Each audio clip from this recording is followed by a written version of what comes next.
नमस्कार दोस्तों। एक बहुत बड़े मुद्दे पर एक छोटी सी चर्चा।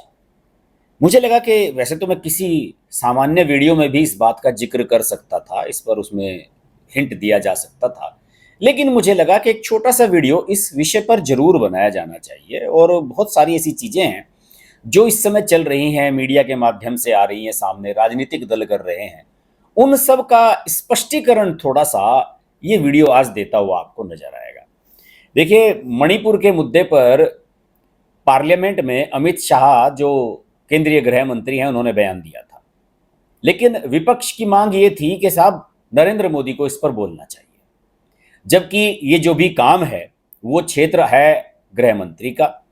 गृह मंत्री 4 दिन की विजिट करके आए थे। उन्होंने मणिपुर में 4 दिन तक स्टे किया था, सभी पक्षों से बातचीत की थी, सेना भी वहां पर पहुंची थी, बहुत जबरदस्त सुरक्षा इंतजाम किए गए थे। उसके बाद से थोड़ी सी हिंसा कम भी हुई है। लेकिन पार्लियामेंट सेशन से एक दिन पहले ये वीडियो आ गया जिसमें महिलाओं के साथ अत्याचार होते हुए दिखाया गया है, और उसके बाद इस इश्यू को दूसरे लेवल पर ले जाया गया विपक्ष के द्वारा, और ये दिखाने की कोशिश की गई कि इसमें सरकार की लापरवाही रही है। ये सवाल बहुत ही दीगर है कि साहब वीडियो एक दिन पहले, पार्लियामेंट के सेशन से एक दिन पहले आता है, क्या उसे रोक कर रखा गया था? इस पर किसी और दिन चर्चा करेंगे। मुद्दा है कि प्रधानमंत्री नरेंद्र मोदी को विपक्ष बुलवाना चाहता है पार्लियामेंट में। मणिपुर के मुद्दे पर जब अमित शाह बोल लिए तो फिर इन्होंने कहा कि हम अविश्वास प्रस्ताव लाएंगे, क्योंकि एक परंपरा रही है कि अविश्वास प्रस्ताव जब आता है प्रधानमंत्री के खिलाफ तो प्रधानमंत्री को जवाब देना पड़ता है। हालांकि ये बाध्यता नहीं है कि आप अगर अविश्वास प्रस्ताव लाए हैं और किसी मुद्दे विशेष पर, जैसे मणिपुर का ही मुद्दा है, इस पर प्रधानमंत्री ही बोले। हो सकता है केंद्रीय गृह मंत्री बोल लें, जवाब दे दें, केंद्रीय गृह राज्य मंत्री जवाब इसका दे दें, तो ये सब कुछ संभावनाएं हैं। लेकिन विपक्ष जानता है कि नरेंद्र मोदी जवाब देने से भागेंगे नहीं, सामना करेंगे। और जो उनकी परंपरा रही है, पहले भी उनके खिलाफ अविश्वास प्रस्ताव आया था 2018 में, जब चंद्रबाबू नायडू पार्टी छोड़कर, इनका एनडीए का संगठन छोड़कर चले गए थे, उस समय भी नरेंद्र मोदी ने जवाब दिया था पार्लियामेंट में आकर। तो नरेंद्र मोदी पार्लियामेंट को फेस करने से डरते नहीं है, ये बात तो सब लोग जानते हैं। लेकिन विपक्ष की जिद है कि इस बहाने हम उनसे बुलवाएंगे। अब देखिए इसमें हुआ क्या है। कुछ लोग ये कह रहे हैं कि नरेंद्र मोदी पार्लियामेंट में कम आते हैं, बाहर ज्यादा रहते हैं। इस मुद्दे पर मैं थोड़ा सा क्लियर करना चाहूंगा। देखिए, नरेंद्र मोदी के पास जो पॉलिटिकल अथॉरिटी है, जितनी राजनीतिक ताकत उनकी है, उतनी आज तक इस देश में किसी दूसरे प्रधानमंत्री की तो रही नहीं। नेहरू जी को विरासत मिली गांधी जी के द्वारा कि साहब ये देश चलाओ, चलाया 15-20 साल तक। उनके बाद उनकी बेटी को राजनीतिक विरासत ट्रांसफर हो गई, फिर उसके बाद राजीव गांधी को आ गई। तो इस देश में आप प्रधानमंत्री रहे कहाँ हैं? जो चुने हुए प्रधानमंत्री थे, या मोरारजी देसाई बने या वीपी सिंह बने, कितने समय के लिए बने? उनके पास कितनी पॉलिटिकल अथॉरिटी थी? उनकी सरकारें बनने के समय से ही अस्थिर थी। नरेंद्र मोदी ने सही मायने में सरकार चलाई है और 10 साल उनके होने जा रहे हैं। तो नरेंद्र मोदी को ये कहना कि वो पार्लियामेंट में आए, बयान दें, साहब उन्हें मजबूर कोई नहीं कर सकता, ये आप तय मान लीजिए। दूसरे, अपने कंधे पर पूरी पार्टी को अपनी उठाकर चलते हैं नरेंद्र मोदी। वो केवल प्रधानमंत्री नहीं है, वो एक भारतीय जनता पार्टी जैसे बड़े राजनीतिक संगठन के सर्वे सर्वा नेता भी हैं, सर्वमान्य नेता हैं। और पार्टी की तरफ से कोई भी बड़ा चुनाव हो, छोटा चुनाव हो, उसमें नरेंद्र मोदी पार्टी का फेस है। आज देखिए कि जिन राज्यों में बीजेपी के पास सीएम फेस नहीं है, या बीजेपी विपक्ष में है और सत्ता में लौटना चाहती है, जैसे कि राजस्थान है या दूसरे और राज्य हैं, छत्तीसगढ़ है, वहां पर बीजेपी को नरेंद्र मोदी के सिर्फ नाम की आवश्यकता है कि नरेंद्र मोदी को आप वोट दीजिए। आपका वोट प्रधानमंत्री का, जो आप प्रधानमंत्री को जो वोट दे रहे हैं, वो वोट सीधा का सीधा आपके प्रधानमंत्री, आप बटन दबाएंगे तो सीधा वो नरेंद्र मोदी जी को वोट जा रहा है। अमित शाह तो कई रैलियों में ये कहते थे कि आपको इससे क्या मतलब है, चीफ मिनिस्टर कौन बनेगा, आपका सांसद कौन है, काम आपके लिए अल्टीमेटली प्रधानमंत्री ही करने वाले हैं। ये कॉन्फिडेंस लेवल है भारतीय जनता पार्टी का नरेंद्र मोदी के प्रति, और नरेंद्र मोदी का डेडिकेशन अपनी पार्टी के प्रति सभी लोग जानते ही हैं। तो ऐसे में ये सवाल उठाना कि नरेंद्र मोदी सदन में कम रहते हैं, सदन के बाहर रहते हैं, बचकाना सवाल है। मनमोहन सिंह 10 साल तक प्रधानमंत्री रहे, कितनी राजनीतिक रैलियां की, कितने चुनाव कांग्रेस ने उनके नाम पर जीते, जरा मुझे बता दीजिए। एक बार पंजाब का शायद कोई चुनाव था विधानसभा का, पंजाब में एक बार रैली के लिए भेजा गया था मनमोहन सिंह जी को वहां पर जनसभा करने के लिए, और वो भी उस समय बड़ा एक सेक्स रेशो कम हो गया था पंजाब का, कि साहब लड़कियों पर लड़कों की संख्या जो थी वो ज़्यादा हो गई थी, गैप ज़्यादा आ गया था। तो मनमोहन सिंह ने एक जेन्युइन सा वहाँ पर बयान दे दिया था कि साहब मुझे शर्म है कि मैं उस पंजाब से जुड़ा हुआ हूँ जहाँ पर सेक्स रेशो इतना खराब है। बात उन्होंने सही कही थी, लेकिन कांग्रेसियों को लगा कि ये तो एक सरकार की गलती मान ली है इन्होंने, और सरकार की कमजोरी को वहां पर उजागर कर दिया। उसके बाद मनमोहन सिंह को कहीं नहीं भेजा गया।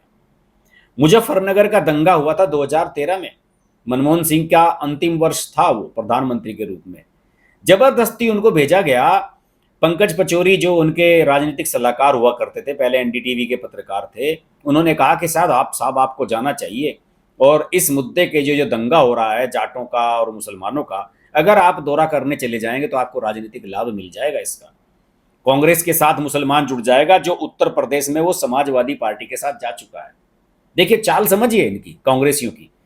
मनमोहन सिंह प्रधानमंत्री के रूप में वहां जाना चाहते थे, लेकिन इन्होंने क्या काम किया कि नहीं साहब मनमोहन सिंह तो जाएंगे ही, साथ में उनके सोनिया गांधी और राहुल गांधी भी जाएंगे।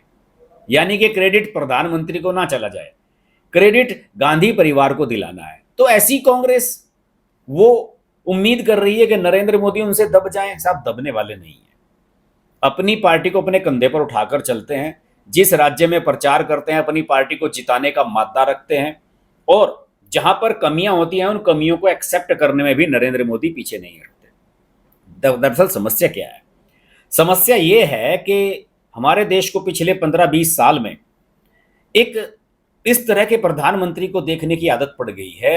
एचडी देवगौड़ा बन गए, इंद्र कुमार गुजराल बने थे बीच में कुछ समय के लिए, चंद्रशेखर साहब बने थे, मनमोहन सिंह भी 10 साल तक रहे, कि जो पार्लियामेंट में अक्सर नजर आते हैं, लेकिन जनता में जिनकी कोई घुसपैठ नहीं है या जनता में जिनका बहुत बड़ा आधार नहीं है। नरेंद्र मोदी का जनाधार कश्मीर से कन्याकुमारी तक है। तो नरेंद्र मोदी की तुलना इनसे तो मत कीजिए। नरेंद्र मोदी वो शख्स हैं कि पार्लियामेंट का सेशन चल रहा है, वहां बैठे मीटिंग में, दोपहर में उड़कर राजस्थान में जनसभा करके आए, शाम को फिर पार्लियामेंट में आ गए। नरेंद्र मोदी का ये हिसाब किताब है। पहले के मानसून सत्र पहले के भी संसद के कई सत्र मैंने ऐसे देखे हैं कि नरेंद्र मोदी ने चुनावी रैलियां की हैं, रात को लौट कर आए हैं और सुबह पार्लियामेंट अटेंड की है। अब आप नरेंद्र मोदी जैसे डेडिकेटेड शख्स के लिए, जो हर समय राजनीति करता है, इसके अलावा कुछ नहीं करता है, उस शख्स पर, उसकी कार्य प्रणाली पर केवल इस बात के लिए सवाल उठाना कि वो पार्लियामेंट में नहीं आते हैं, ये हास्यास्पद है और इसका कोई तर्क नहीं है। इसे मैं कुतर्क कहूंगा कि प्रधानमंत्री नरेंद्र मोदी को ही हर मुद्दे पर पार्लियामेंट में जवाब देना चाहिए। गृह मंत्री हैं, गृह राज्य मंत्री हैं, आईटी मिनिस्टर हैं, और भी तरह तरह के जो मंत्री हैं वो सब हैं। अब रेल का एक्सीडेंट हो बालासोर का तो भी प्रधानमंत्री बोलें, कश्मीर का मुद्दा हो तो भी प्रधानमंत्री बोलें, गलवान घाटी का मुद्दा हो तो भी प्रधानमंत्री बोलें, पेगासस पर भी प्रधानमंत्री बोलें, अडानी पर भी प्रधानमंत्री बोलें। तो this is not going to happen. ऐसा तो होने नहीं जा रहा है। नरेंद्र मोदी इस तरह का दबाव तो किसी का मानने वाले हैं नहीं। तो यहां पर मैं ये स्पष्ट जरूर करना चाहूंगा इस वीडियो के माध्यम से कि संसद के अंदर बैठने वाले प्रधानमंत्री कोई बहुत बड़े महान नहीं होते, और ऐसा नहीं है कि जो पार्लियामेंट में ज्यादा समय देते थे वही प्रधानमंत्री महान हुआ करते थे। नरेंद्र मोदी के पास एक बहुत बड़ी जिम्मेदारी है। उन्होंने दुनिया की एक सबसे बड़ी राजनीतिक पार्टी खड़ी की है, उसे लगातार 10 साल तक उसकी सरकार चलाई है, 2 टर्म में, तीसरे में बनने जा रहे हैं। तो उनके लिए जरूरी नहीं है कि वो हर समय संसद में बैठे रहें और विपक्ष के नेताओं के भाषण सुनते रहें। आज टीवी का दौर है, सोशल मीडिया का दौर है। अगर आपको किसी नेता विशेष का भाषण भी सुनना है, आप यूट्यूब पर सुन सकते हैं, आप लाइव टीवी में देख सकते हैं। पार्लियामेंट की जो सारी की सारी गतिविधियां हैं वो संसद टीवी के माध्यम से लाइव टेलीकास्ट होती हैं। तो मुझे नहीं लगता कि नरेंद्र मोदी इस तरह का दबाव विपक्ष का मानने वाले हैं। और नरेंद्र मोदी अपने आप में अलग तरह के व्यक्ति हैं। उनकी इस तरह से तुलना करना कि वो मनमोहन सिंह की तरह बैठकर पार्लियामेंट में आपकी बात सुनेंगे, हर बात मुद्दे पर जवाब देंगे, एक क्लरिकल वर्क करेंगे, तो ये तो नाइंसाफी होगी नरेंद्र मोदी जी के ऑरा के साथ। देखते हैं नरेंद्र मोदी अविश्वास प्रस्ताव पर कब बोलते हैं। वैसे तो मुझे लग रहा है कि शायद ये जो मानसून सेशन चल रहा है इसके अंतिम दिन शायद नरेंद्र मोदी बोलेंगे और उसी के साथ मानसून सत्र का जो है समापन हो जाएगा। देखते हैं, इस पर हमारी नज़र बनी रहेगी। आप जुड़े रहिए मेरे साथ। नमस्कार। अगर आपको हमारी वीडियो पसंद आई तो वीडियो को लाइक करें, चैनल को सब्सक्राइब करें और नोटिफिकेशंस के लिए बेल आइकन को प्रेस करें।